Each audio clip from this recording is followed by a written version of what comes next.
my mind, when I'm talking to a person, unless I'm really interested in that talk, he suddenly finds that other person that I've gone away. My mind has gone away somewhere else. If he's watchful. Yes. I'm thinking of something else, really. I may be half following what he says, but I'm really somewhere else. Yes. And you make reference to the fact that whenever you were bored, you resorted to your favorite remedy for boredom, standing on your head. It's a good thing. Standing on the head. What does it do? I've never done it. I don't know what it does, but it certainly tones up the body, I think. Nerves, especially. Mm-hmm. Not for long standing. I mean, I do it for about 2-3 minutes at the most. Well, does it give the impression of the upside-down world being righted when you stand in your head? Well, not quite, but it does tone up the body, I think. One has to be careful about it, not overdoing it. Yes. As I'm sure you know, the letter that you had circulated to a great many of your friends here in India, explaining your position about the problems that you felt faced not only India but the world, produced a great deal of interest in my country. You said at one point in the letter that in ancient days life was much simpler and closer to nature. And today in this complex world we don't have time for reflection nor questioning. And I'm hoping that at least during the time that we spend together we can do both. But you mentioned about the mental conflicts that are the accompaniment of great ages of transition. What is the specific quality of this age of transition to you?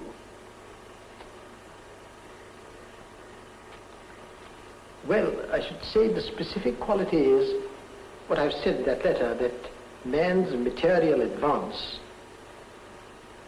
his conquest over the powers of nature, has far outrun his conquest over himself. Yes.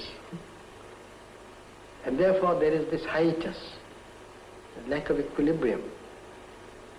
And problems arise unless that is bridged. Of course, perfect equilibrium doesn't exist anywhere, and I don't suppose it existed at any time.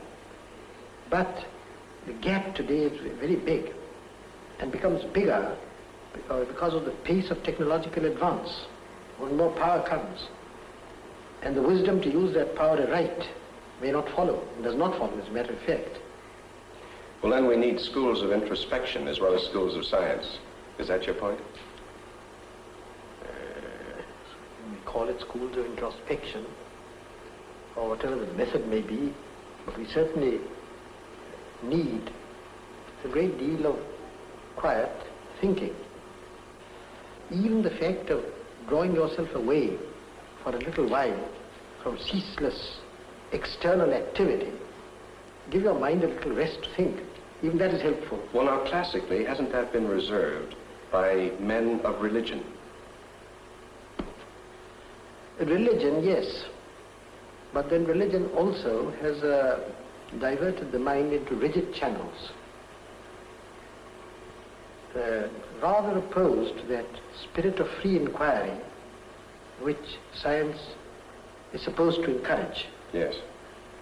I'm saying, the right thing, of course, is for an individual to seek the truth, try to find it, regardless of consequences.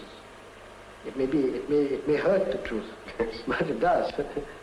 But the truth doesn't cease to be a truth because you shut your eyes to it, because you turn away from it. No problem. It comes with a bang later. Well, of course, I've been very much interested in the points that you make about the conflict in your mind between the term religion and the term spirituality, which in the minds of most churchmen are one, but you do make the distinction, and that interests me a great deal. Yes, religion should include, of course, spirituality, but